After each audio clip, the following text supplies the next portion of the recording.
दोस्तों, आज की कहानी में हम देखेंगे कि एक अनजान वायरस फैलने की वजह से धरती पर मौजूद सभी इंसान मारे जाते हैं, लेकिन कहीं से एक आदमी अभी भी जिंदा बचा है जो पिछले 2 सालों से किसी और जिंदा इंसान को ढूंढने के लिए इधर उधर भटक रहा है। लेकिन फिर एक दिन उसे एक औरत मिलती है जो उसे बताती है कि पृथ्वी पर सिर्फ हम दोनों ही जिंदा बचे हैं और अब हम दोनों को ही मिलकर बच्चे पैदा करने हैं और धरती पर जनसंख्या को आगे बढ़ाना है। तो कहानी शुरू होती है और हमें बताया जाता है कि एक अनजान वायरस की वजह से धरती पर मौजूद सभी इंसान मारे गए, लेकिन एक आदमी अभी भी जिंदा बचा है जिसका नाम फिलिप है। अब बेचारा फिलिप अकेला ही काफी सालों से इधर उधर भटक रहा है ताकि उसे कोई जिंदा इंसान मिल जाए, लेकिन उसे कोई नहीं मिलता, जिससे वह बहुत परेशान हो जाता है और वापस अपने होम टाउन आ जाता है। जिस बीच उसे एक साइन बोर्ड दिखता है तो वह उस पर लिख देता है कि एक इंसान अभी भी जिंदा है। आगे वो अपने घर पहुंचता है और सोचता है कि मैं इस घटिया घर में क्यों रहूं, जबकि मेरे टाउन में बहुत बड़े बड़े रईसों के घर हैं। जिसके बाद वो टाउन के सबसे अमीर आदमी के घर पर रहने के लिए चला जाता है, जिसमें वो बड़े बड़े म्यूजियम से चुराई हुई पेंटिंग्स को टांग देता है जिन सबकी कीमत अरबों डॉलर्स में थी। लेकिन जब फिलिप का इससे भी मन नहीं भरा तो वो वहाँ पर इजिप्ट की मम्मी का ताबूत उठा लाया और एक डायनासोर का सर भी उठा लाया जिसको वो अपनी डाइनिंग टेबल पर सजाता है। फिर रात को सोने से पहले वो ऊपर वाले से बार बार हस्त मैथुन करने के लिए माफी मांगता है जो वो पिछले 2 सालों से कर रहा था। फिर अगली सुबह वो टॉयलेट जाता है लेकिन उसमें पानी नहीं आ रहा था, तो वह अपना पिछवाड़ा धोने के लिए बहुत सारी बिस्लेरी की बोतल उठा लाता है। फिर पेट खाली करने के बाद उसे भूख लगी थी तो वह एक सुपरमार्केट में जाता है जिसके दरवाजे को खोलने की बजाय वो उसे बंदूक से उड़ा देता है। फिर अंदर आकर वो अपने लिए बहुत सारा खाना लेता है, लेकिन तभी उसकी नजर वहाँ रखी गंदी मैगजीन्स पर जाती है जिसको वह ठूस ठूस कर अपनी ट्रॉली में डालता है और वहाँ से निकल लेता है। रात को वह $10,000 की वाइन खोलता है और ऊपर वाले को शुक्रिया करता है, जिसके बाद वो 2 बार हाथ गाड़ी चलाता है और चुपचाप सोने चला जाता है। फिर अगले दिन फिलिप अपना टाइम पास करने के लिए घर के महंगे महंगे सामानों को बर्बाद कर देता है, लेकिन जब इससे भी उसका मन नहीं भरता तो वह एक महंगी मस्टैंग को एक सस्ती कार से भिड़ाकर विस्फोट कर देता है, क्योंकि वो बेचारा कब तक अपनी हाथ गाड़ी चलाकर टाइम पास करता। अब ऐसे करते करते कुछ दिन बीत जाते हैं और हम देखते हैं कि फिलिप का घर एक कबाड़ खाना बन चुका है, और वैसे भी वो इस घर को क्यों ही साफ करता, ये घर उसका थोड़ी ना था। आगे वो एक रबर के पूल को दारू से भर देता है और उसी में नहाता है, उसी को पीता है। इसी बीच अचानक उसे जोर का टॉयलेट आ जाता है, लेकिन उसके टॉयलेट में कबाड़ भरा पड़ा था, इसलिए वो अपने लिए एक नया कमोड बनाने की सोचता है। वो एक स्विमिंग पूल के फट्टे को बीच में से काट देता है और वहीं पर हगने बैठ जाता है। फिर हगने के बाद वो एक बार में जाता है और वहाँ पर रखे हुए खिलौनों से पूछता है कि क्या तुम लोग थोड़ी दारू पीना चाहोगे, लेकिन जब वो खिलौने उसे कोई जवाब नहीं देते तो वह खुद ही पूरी बोतल दारू की पीकर वहाँ पर बेहोश हो जाता है। थोड़ी देर बाद जब उसे होश आता है तो वह एक खिलौने को अपने साथ कार में लेकर एक लड़की के पुतले के पास जाता है और उससे बातें करने लगता है। कहता है कि मैं बहुत दिनों से तुम्हें नोटिस कर रहा हूँ, लेकिन मुझमें इतनी हिम्मत नहीं थी कि मैं तुम्हें अपनी दिल की बात बता सकूं। जो कहकर वो उसे किस करने लगता है कि तभी उस पुतले का हाथ टूट जाता है, जिसे देखकर फिलिप उदास हो जाता है और अगले दिन एक पहाड़ी पर जाकर वहाँ पर RIP फिलिप लिख देता है। जिसके बाद वो अपनी कार में बैठता है और उसे फुल स्पीड से पहाड़ी से क्रैश करवाने के लिए आगे बढ़ता है, लेकिन इससे पहले कि वो अपनी जान देता उसे वहाँ कुछ अजीब सी चीज दिखाई देती है। वो जल्दी से अपनी कार रोकता है और देखता है कि पहाड़ के पीछे से धुआं निकल रहा है, जिसका मतलब था कि कोई इंसान अभी भी जिंदा बचा है, इसलिए वो जल्दी से उस धुएं की तरफ आगे बढ़ता है। फिर उस जगह पर पहुंचकर उसे एक कैंप लगा हुआ दिखाई देता है, जिसके साथ ही वहाँ पर एक लड़की की ब्रा भी टंगी हुई थी, जिसे देखकर वह खुश हो जाता है और उस ब्रा को सूंघने लगता है। जिसके बाद वो वहीं पर बेहोश हो जाता है। थोड़ी देर बाद जब उसे होश आता है तो वह खुद को एक खूबसूरत लड़की की गोद में लेटा हुआ पाता है, जो उसे कहती है कि मुझे तो यकीन ही नहीं हो रहा कि तुमने मुझे ढूंढ लिया, जो कहकर वो उसे किस करने लगती है। पर तभी फिर से उसकी आंख खुलती है और वह देखता है कि एक लड़की उसे CPR दे रही थी और वो दिखने में बिल्कुल भी खूबसूरत नहीं थी, इसलिए वह उससे डरकर दूर हट जाता है। वो उससे पूछता है कि वो खूबसूरत लड़की कहाँ गई, जिस पर वो लड़की, जिसका नाम कैरल होता है, कहती है कि तुम बेहोश हो गए थे और तुमने अपने कच्छे में सुसु भी कर दिया था, इसलिए मैं तुम्हें CPR दे रही थी। फिलिप कहता है कि मैंने सुसु नहीं किया, ये पहले से ही गीला था, जो कहते हुए वो उसकी तरफ बढ़ने लगता है, जिससे घबराकर कैरल अपनी बंदूक निकाल लेती है। कहती है कि पहले तो मेरी ब्रा नीचे रखो और ये बताओ कि क्या तुम एक अच्छे इंसान हो। वो कहता है कि हाँ मैं अच्छा हूँ, तुम मुझ पर भरोसा कर सकती हो। वो पूछती है कि तुमने ही उस साइन बोर्ड पर अपने बारे में लिखा था। फिलिप कहता है कि हाँ वो मैंने ही लिखा था। दरअसल अकेले रह रहकर मैं परेशान हो चुका था और अपनी जान देने ही जा रहा था कि तभी मुझे तुम दिखाई दी। जो सुनकर कैरल को उस पर तरस आ जाता है और वह उससे दोस्ती कर लेती है। आगे वो दोनों साथ में बैठकर कॉफी पीने लगते हैं, जहाँ पर हम फिलिप को देखते हैं जो बिल्कुल भी खुश नहीं था, क्योंकि वो अपने लिए हमेशा से एक खूबसूरत लड़की चाहता था, लेकिन उसे क्या मिला, ये जंग लगा कबाड़। जिसके बाद वो कैरल को अपना घर दिखाने ले जाता है, लेकिन तभी रास्ते में कैरल उसे एक स्टॉप साइन पर रुकने के लिए कहती है। जिसके बाद वो दोनों दाएं बाएं देखकर चेक करते हैं कि कहीं कोई सड़क क्रॉस तो नहीं नहीं कर रहा। आगे घर आकर फिलिप कैरल को अपना टॉयलेट वाला पूल दिखाता है, फिर कचरे वाला पूल दिखाता है और फिर दारू वाला पूल दिखाता है। फिर अंदर आकर कैरल को वहाँ बहुत सारे मैगजीन के ढेर पड़े हुए दिखते हैं, तो वह उससे पूछती है कि ये सब क्या है। फिलिप कहता है कि ये मेरी हाथ गाड़ी चलाने के लिए गंदी मैगजीन्स हैं। जो सुनकर कैरल हंसने लगती है और कहती है कि मैं तुम्हें जज तो नहीं करना चाहती, पर तुम मुझे बहुत बड़े ठरकी लगते हो। जो सुनकर फिलिप को बहुत बुरा लगता है और वो उसे वहीं पर छोड़ आता है जहाँ से वो उसे उठाकर लाया था।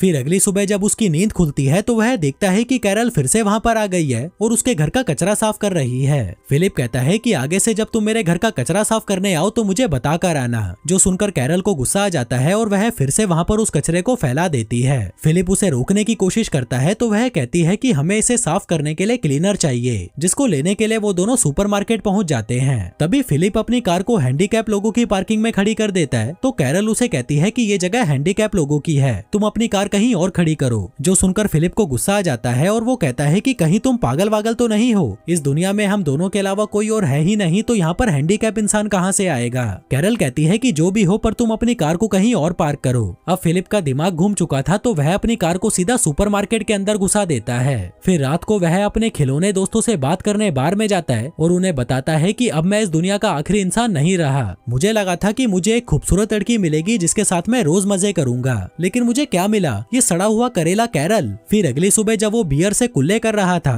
तभी वह देखता है कि कैरल अपना सामान पैक करके वहीं पर रहने आ रही है। जो देखकर वह दौड़ता हुआ उसके पास आता है और कहता है कि तुम्हें पता है ना ये दुनिया कितनी बड़ी है, तो तुम्हें रहने के लिए मेरे घर का बगल वाला घर ही मिला था। कैरल कहती है कि तुम्हें इससे क्या प्रॉब्लम है, क्या तुम्हें डर लग रहा है कि मैं तुम्हें गंदी गंदी हरकतें करते देख लूंगी। तभी फिलिप उसके सामने अपना कच्छा उतार देता है और कहता है कि ले देख ले, अब और क्या ही बचा है देखने के लिए। कैरल कहती है कि देख यार, हम दोनों को किसी मकसद के लिए चुना गया है और वो मकसद है धरती की जनसंख्या को आगे बढ़ाना। फिलिप कहता है कि देखो, मैं तुम्हारी इंसल्ट तो नहीं कर रहा, लेकिन मैं तुम्हारे साथ सुहागरात मनाने में बिल्कुल भी इंटरेस्टेड नहीं हूँ, चाहे तुम इस धरती की आखिरी औरत ही क्यों ना बची हो। जो कहकर वो वहाँ से चला जाता है और अपने टट्टी वाले पुल पर बैठकर हगने लगता है। पर तभी कैरल वहाँ पर आती है और कहती है कि क्या तुम अंदर जाकर नहीं हग सकते। वो कहता है कि नहीं, क्योंकि अंदर पानी नहीं है। कैरल कहती है कि देखो यार, हमें इंसानों की तरह जीना होगा, तभी हम आगे जाकर अपने बच्चों को एक बेहतर जिंदगी दे पाएंगे। वो कहता है कि पागल की बच्ची, तुझे समझ नहीं आता कि मैं तेरे साथ बच्चे पैदा नहीं करना चाहता।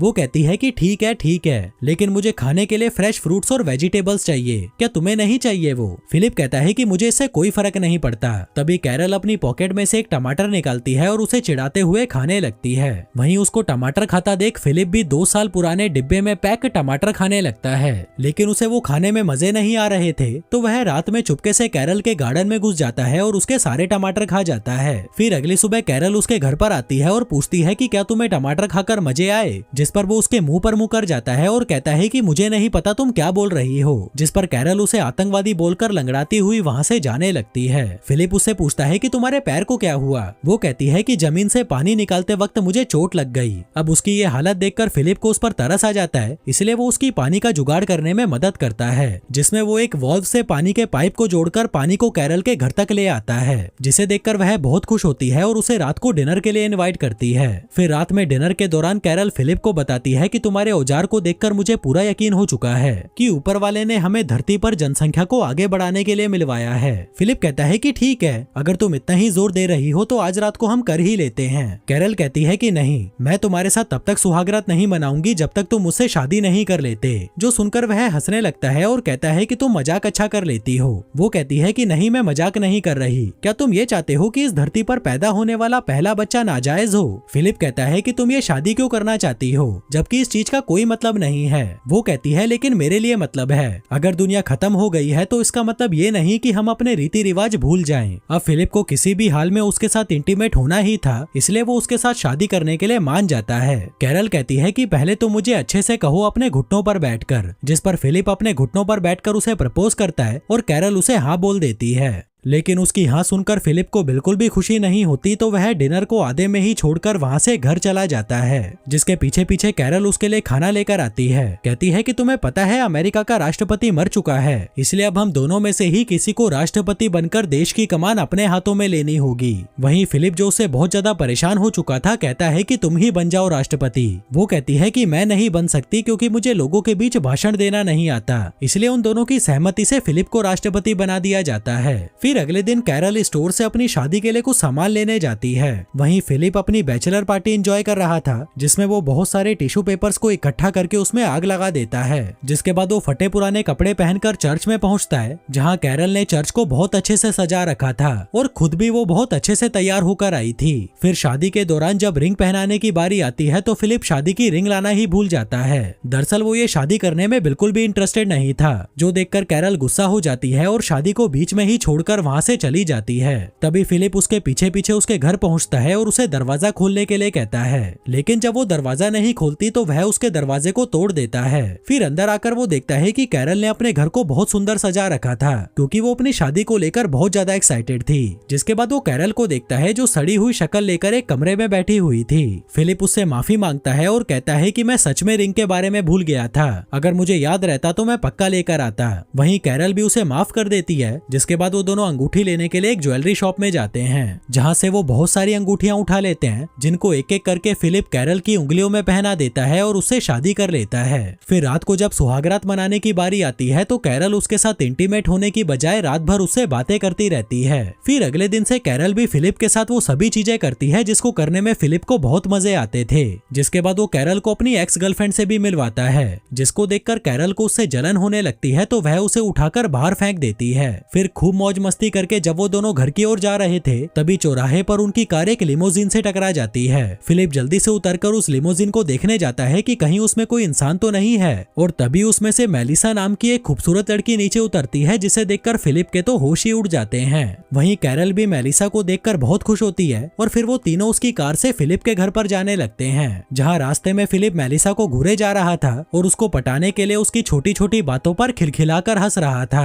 मेलिसा बताती है कि मैं वो टाउन के बाहर लगे साइन बोर्ड को पढ़ के यहाँ पर आई थी और पिछले 2 हफ्तों से यहाँ पर कुत्ते की तरह भटक रही थी, लेकिन मुझे यहाँ पर कोई नहीं मिला। जो सुनकर फिलिप सोचने लगता है कि मुझसे कितनी बड़ी गलती हो गई, ये लड़की तो कैरल से पहले यहाँ पर आई थी, अगर ये मुझे पहले मिल जाती तो मैं इससे ही शादी करता। तभी कैरल भी मेलिसा को बता देती है कि हमने भी 1 हफ्ते पहले ही शादी की है। जो सुनकर मेलिसा चौंक जाती है और कहती है कि यार तुम तो बड़े तेज निकले। वहीं ये शादी वाली बात फिलिप को बिल्कुल भी अच्छी नहीं लगती और इससे पहले कि कैरल उन्हें कुछ और बताती वो कार की बीच वाली खिड़की को बंद कर देता है। इसके बाद वो तीनों घर पहुंचते हैं, जहां मेलिसा उसके घर में लगी हुई महंगी महंगी पेंटिंग्स को देखकर हैरान हो जाती है और कहती है कि मैं बहुत थक गई हूँ, मुझे रेस्ट की जरूरत है। फिलिप कहता है कि तुम मेरे घर पर आराम कर लो, हम बहुत सारी बातें करेंगे और साथ में मिलकर खूब मजे करेंगे। पर तभी कैरल कहती है कि अगर मैं होती तो उसके घर में बिल्कुल भी नहीं रुकती, क्योंकि फिलिप इस घर के पूल का इस्तेमाल हगने के लिए करता है। जो सुनकर मेलिसा कहती है कि ठीक है, मैं अपने लिए कोई दूसरा घर ढूंढ लूंगी। फिर जाने से पहले कैरल उसे डिनर के लिए इनवाइट करती है, जिसके लिए वो मान जाती है।